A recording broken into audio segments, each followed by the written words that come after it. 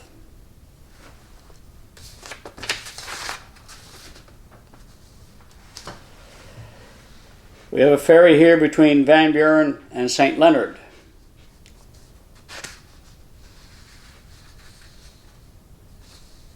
And the other photo shows the ferry owned and operated by the Van Buren Lumbering and Manufacturing Company, which became Van Buren Lumber, operated from 1881 to 1910.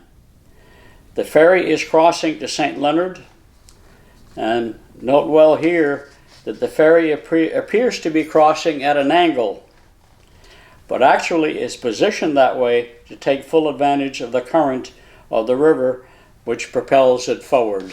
Remember the first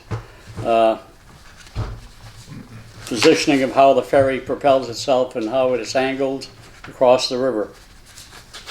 And that's all I have on Van Buren St. Leonard Ferry.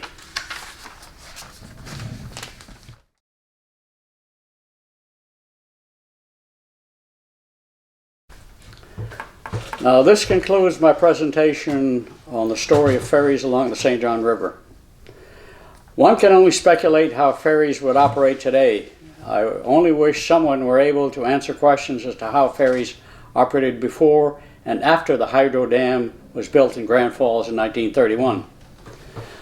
Did the falls affect the flow and the speed of water in the fall and in the spring?